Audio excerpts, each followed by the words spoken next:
What do you know about TrustSec or MACsec or even NAC? Well, you need to find out more right here next on IT Pro TV. You're watching IT Pro TV.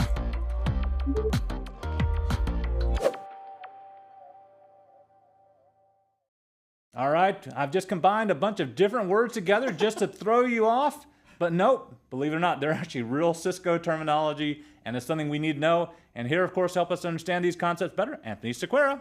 All right, Anthony, here it is. Now, I've set up a lot of security. I have my CCNA in security as well, and so I understand a bit about security, but when you start saying, no, we're gonna talk about TrustSec, MACsec, and I was like, oh, I really don't know. So help us out here. Yeah, and Ronnie, I'm so glad you just reminded me of that. In the previous episode, you knew so much about security. I was over here going, how is he doing that? Yeah. I forgot that I'm you're reading. I'm reading it right here. Yeah. You're a CCNA security. Yeah. I totally had forgotten that. Yeah. So that's so awesome. Congratulations. And that was one tough exam. It wasn't easy. Yeah. Congratulations. One of the toughest CCNA exams ever, for sure. Okay. So, yeah. I couldn't wait to get to this episode because, Ronnie, when you and I were doing SD Access, right, I left everybody hanging big time on CTS, right, Cisco TrustSec. I promised you we'd get into it. The time has arrived. And we're not only going to do that CTS, but we're going to do talk about some things that go along with it beautifully. As Forrest Gump would say, like peanut butter and jelly. All right, let's get into... Did Forrest Gump say that? I think so. I think it was peas and carrots. Oh, yeah. Jeez, I'm so bad with trivia. All right, so let's do TrustSec first. This is super important. Right. So did you ever notice that your access control lists are not flexible at all? It's like, ooh, there's an extended ACL. And then you realize it's still IP address based. Yeah. You know, like, my goodness, sure, we can bring in source and destination, and we can bring in ports, and we can bring in all that stuff, but it is still centered all around the IP address. And let's face it, the IP address, which can be spoofed. Right. So there's got to be a better way. And this is not a replacement for ACLs by any means. We could still use them where appropriate, but for our human beings, there's a great idea, and it's the Cisco TrustSec. And just like we always have flexibility, we wouldn't just use this for human beings to control their security. You could start adopting this for everything if you wanted to. So we don't any longer have to be tied to IP. What is, as I state here, often done is organizational roles can be the ingredient. So you can say finance, and you can say sales, and you can say marketing, and that's the criteria for the security permissions. How many times have you seen it where Cisco solves something, or even Juniper or any of their competitors, by inventing a tagging approach? It's just constant, isn't it? Right. You know, like the VLAN, ooh, let's tag it into the frame. The VXLAN, let's tag it into the frame. It happens again and again and again, and that's what they did here. There is an SGT, which is called a scalable, it's called a security group tag. When you take this encapsulated security group tag and you're using it in the SD Access environment like we spoke of, they like to change the nomenclature slightly, and they call it a scalable group tag.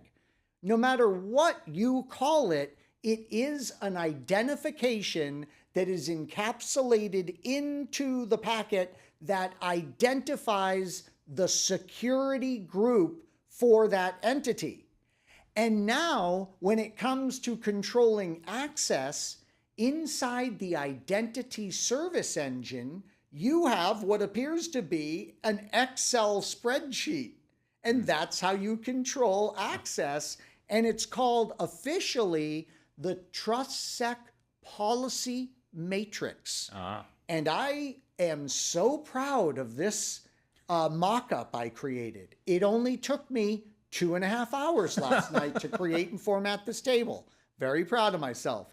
But this is super simplistic, but this gives you an example, and it's very similar to what the actual matrix looks like in the Identity Service Engine. You can see, Ronnie, that we've got PCI devices. Those are those cards, credit cards. So I did an example here. Instead of sales, finance, we always see that. I gave a device approach to this to show you the flexibility. So there's PCI compliant devices in this fictional company. The payment card industry. Payment card industry, thank you. There's PCI compliant devices and non-PCI compliant devices. And we just go in and say, look, the PCI stuff is allowed to communicate with the other PCI stuff. The non-PCI stuff can communicate with the non-PCI stuff, but you can't mix and match those communication channels. So Cisco TrustSec is just an incredibly flexible way that we can start doing our security. And if you weren't sold on this yet, I think you're going to love this. Don't forget that this is going to work, TrustSec, with all the new next generation technology that we have, and it can be fully automated. So think about this. You've got an intrusion prevention system that sees that a system is under attack and is executing malware. The next generation intrusion prevention works with the Identity Service Engine and automatically for you quarantines that device. Using Cisco TrustSec, it immediately quarantines the device for you. Nice. So you have levels of automation never before possible. When you're setting up TrustSec, and I could teach a 5-hour session just on TrustSec, but it's not that bad. And you go in phases with the config that mirror the phases of operation. You need to do, it reminds me of QoS, you need to do ingress classification. So how are we going to classify devices and users, and how are we going to apply the tagging? Then you need to propagate those tags throughout your infrastructure. 2 options there, Ronnie. Either your device is TrustSec compliant and it just does it what's called inline, or icky, you have to add a dynamic protocol to move the TrustSec tagging. And then finally, you have to configure what we call egress enforcement. And that has to do with going in and doing that cool matrix. And I just thought of that movie for a second. You go in and you configure that matrix for exactly what type of policy will be enforced. But let's talk about defense in depth for a minute. This TrustSec approach has a scary little flaw.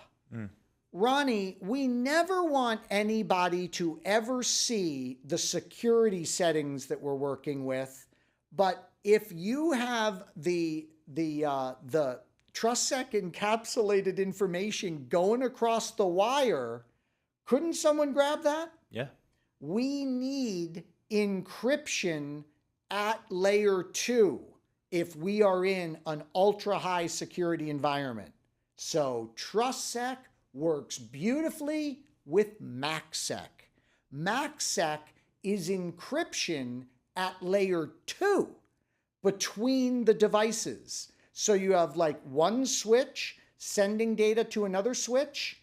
When it goes over that one little segment, it gets encapsulated and de-encapsulated. And sure enough, there's ASICs now that make this non-overhead intensive. The machines can do it very quickly.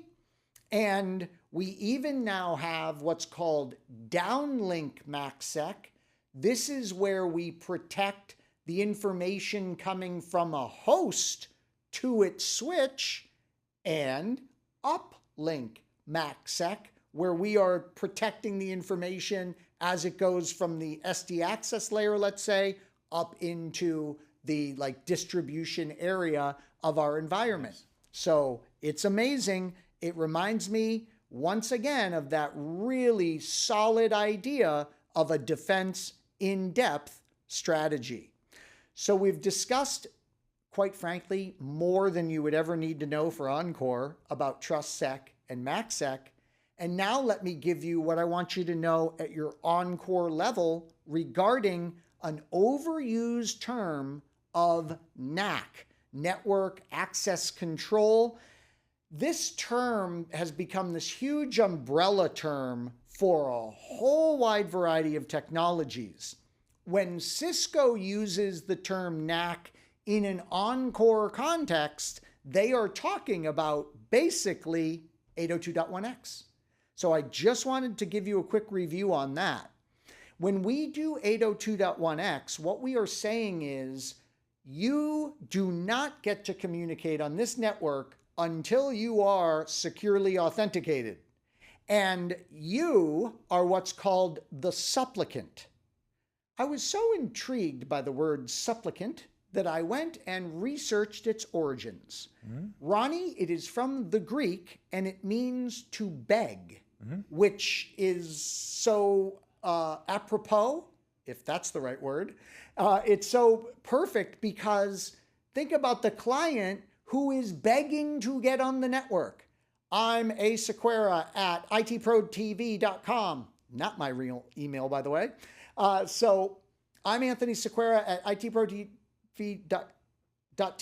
itpro.tv, and I'm trying to get on the network. I'm begging to get on the network. And this supplicant, that's me begging to do that, it's asking who? Well, it's asking the switch or the wireless LAN controller that it's plugged into, and that is called the authenticator. I had to glance down to make sure I didn't mess this up, and I've taught it for about 20 years. So flashcards could help here. The authenticator is who the supplicant is begging to. The authenticator goes, I don't know this A. Sequeira dude. And it goes to the authentication server. Cisco's shining star of an authentication server is the ICE. And the ICE can go, yep, that person checks out, right time of day is in place, we haven't fired that person yet, and they're allowed to come on the network, that person being me. And then that supplicant is able to access the network. Now, what if you have a supplicant that does not support the 802.1x technology? We got a fix for that. It's called MAB. MAC Authentication Bypass. Yep. And what you're doing now is, well, this kind of stinks, but it's all we got. You go ahead and lock down the infrastructure by MAC address. So you get the MAC address off that device that doesn't support 802.1x. You put it in the identity service engine, and now at least you have that level of security. And we wrap up this episode with a quick announcement. Remember the web authentication that we discussed in an episode not too long ago? We can do that here.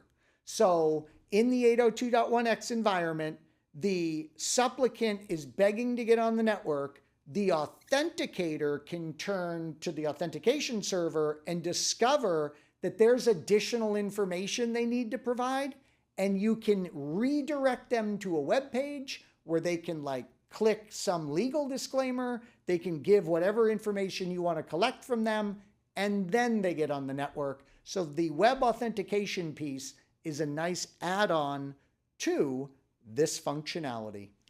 All right. Well, thank you, Anthony, once again for helping us here. Yep. And to quote Forrest Gump, that's all I have to say about that. Even better. Did I get that quote right? Yes, you did. Yeah.